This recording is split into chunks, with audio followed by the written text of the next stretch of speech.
GP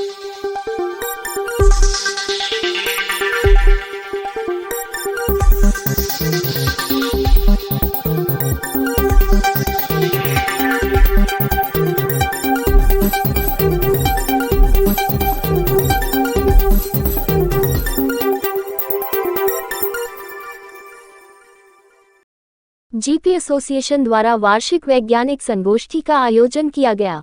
GP association द्वारा वार्षिक वैज्ञानिक संगोष्ठी का आयोजन किया, जिसमें विभिन्न विषयों पर चर्चा तथा नई नई तकनीक के बारे में विस्तृत सी जानकारी उनके एक्सपर्ट के द्वारा दी गई।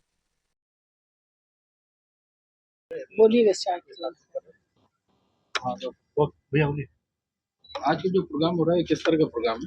आज हम लोग जीपी एसोसिएशन गोरखपुर की तरफ से एक वार्षिक वैज्ञानिक संगोष्ठी उसका आयोजन हो रहा है, जिसमें बाहर के बहुत सारे सुपर स्पेशलिस्ट को बुलाया गया है, जो अपनी अपनी विधाओं का ज्ञान हमको देंगे, जिससे कि पब्लिक को उसका लाभ मिल सके। पहला तो डॉक्टर विनीश माथुर हैं, जो स्पाइन के डायरेक्टर है वेदांता गुड़गांव सर्जन है, और वो स्पाइनल डिसऑर्डर्स के जो एडवांस ट्रीटमेंट मोडालिटीज़ है उसके बारे में हम लोगों को जानकारी देंगे।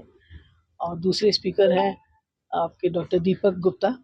वो हमको एक बहुत ही नई टेक्नोलॉजी आई है कैंसर के में ट्रीटमेंट के लिए, radio surgery bye cyber knife, उसका ज्ञान देंगे। और तीसरे हमारे स्पीकर हैं डॉक्टर कन्हैया अग्रवाल।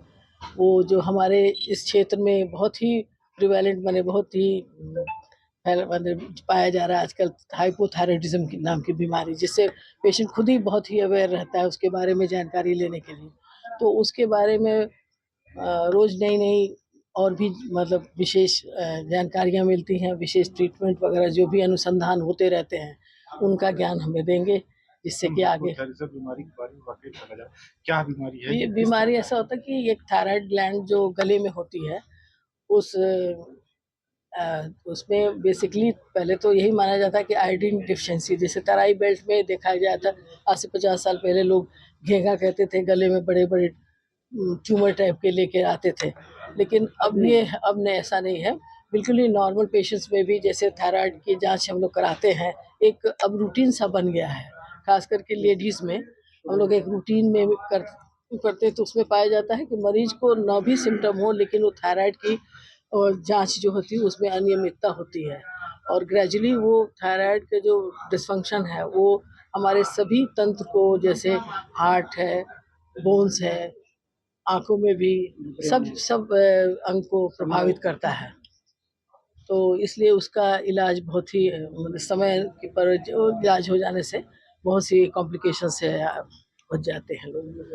वो इसमें जो भी थायराइड की समस्या लगातार आ रही है, वो तो अब देखिए, जब ये बेल्ट है आयोडीन डेफिशिएंसी, और जब से लेकिन ये आपका आयोडीन सॉल्ट वगैरह का इसी परिप्रेक्ष्य में सब वो हुआ था शुरुआत, तो अब थोड़ा सा उतना सीवियरिटी नहीं रह गई है, जानकारी होने लगा है, क्योंकि जांच ज़्यादा होने लगी है, तो कुछ न कुछ डिरेंजमेंट्स तो सब में पाया ही जाता है। एक्चुअली ये रूटीन जांच में हम लोग जैसे डायबिटीज, हाइपरटेंशन एक्सक्लूड करते हैं, उसी तरह से थायराइड भी आजकल T3, T4, TSH, तो उसको भी हम लोग आजकल ऐड नॉर्मल जांच हो गया, रूटीन जांच हो गया आजकल।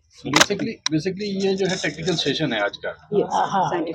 वैज्ञानिक संगोष्ठी कहेंगे इसको, फॉर डॉक्टर्स, फॉर डॉक्टर्स है, और उसकी जानकारी जैसे हम लोग जनरल प्रैक्टिशनर्स या हर ब्रांच के डॉक्टर्स यहाँ उपस्थित हैं, और थायराइड वगैरह की और भी कोई भी चीज़ें होती हैं, जैसे जनरल मरीज किसी के पास भी पहुँचता है, अगर उसकी हमको जानकारी है उस विशेषज्ञों का कि क्या नया हो रहा है इस क्षेत्र में, तो मरीज को उसी अनुसार हम लोग गाइड कर सकते हैं। मैम, जीपी एसोसिएशन पब्लिक को अवेयरनेस के लिए प्रोग्राम नहीं चलाती है?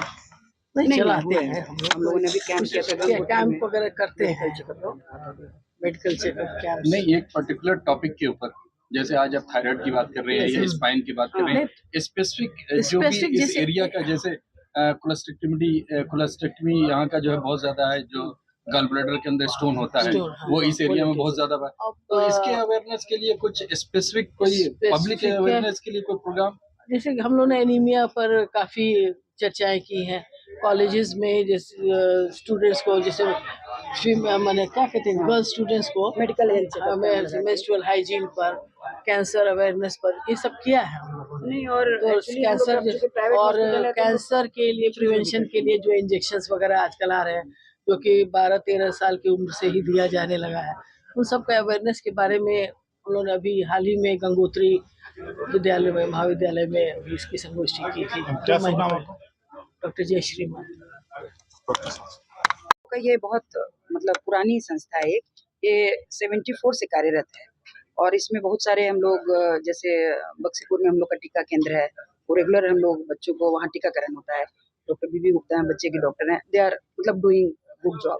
उसे मिनिमम रजिस्ट्रेशन फीस लेके टीकाकरण होता है बुधवार को, एवरी वेडनेसडे को। बाकी है जैसे वेलफेयर स्कीम तो हम लोग डॉक्टर्स के लिए है, जैसे पॉलिसी होती है LIC या उस तरह का है। तो अभी जैसे डॉक्टर सलील चंद्रा, डॉक्टर SN अग्रवाल जो नंगलिया में थे, मतलब रेडियोलॉजिस्ट, तो इन लोगों की बाई चांस डेथ हुई तो उन लोगों को हम लोगों ने वो 4 लाख का वो दिया, चेक दिया अमाउंट। तो हम लोग जो डॉक्टर को तो फॉर ग्रांटेड लोग लेते हैं, तो हम लोगों ने ये स्कीम शुरू किया डॉक्टर्स को भी कैसे हो। 1 lakh 2 lakh is a big amount, एक बड़ी हेल्प हो जाती है, इन कैश मिल जाता है या इस तरह का। तो ये है। बाकी हम लोग बीच बीच में जैसे अब चूंकि GP एसोसिएशन के तहत नहीं, तो हम लोग तो डॉक्टर्स हैं, तो हम लोग अपने हॉस्पिटल में भी, जैसे मैडम का हॉस्पिटल है, मेरा है, तो ये do short of anaemia camp है। जैसे अब OPD में पेशेंट आए तो दिन में हम लोग चलो आज फ्री कर देते हैं, शुगर है, इस तरह का भी कर देते हैं। तो GP एसोसिएशन का नाम नहीं होता, लेकिन फॉर आवर सेटिस्फेक्शन ये करते हैं। और टाइम टू टाइम जैसे अब हम लोगों को भी अपडेट होना बहुत जरूरी है, नई नई टेक्निक आ रही है, नए नए कैसे जानेंगे। तो ये मॉर्निंग में हम लोग बुधवार को, वेडनेसडे को, हर 15 डेज पे ये रेगुलर चलता है हम लोग का 15 डेज पे। तो कोई आजकल नए जैसे लड़के हम लोग की आधी उम्र के हैं, बच्चे की उम्र के हैं, वो लोग भी हैं, तो कुछ नई टेक्निक आई, जैसे यूरोलॉजी से रिलेटेड है, मूत्र रोग संबंधी, किडनी रोग हुआ या हार्ट से संबंधित है, या फिर स्किन का है, मेंटल प्रॉब्लम है, तो उसमें हम लोग अपडेटेड होंगे तो वो पेशेंट पे यूज होगा। तो हम लोग को भी होना चाहिए, पढ़ने का टाइम मिलता नहीं है, वी शुड रीड। तो हाँ, ठीक है।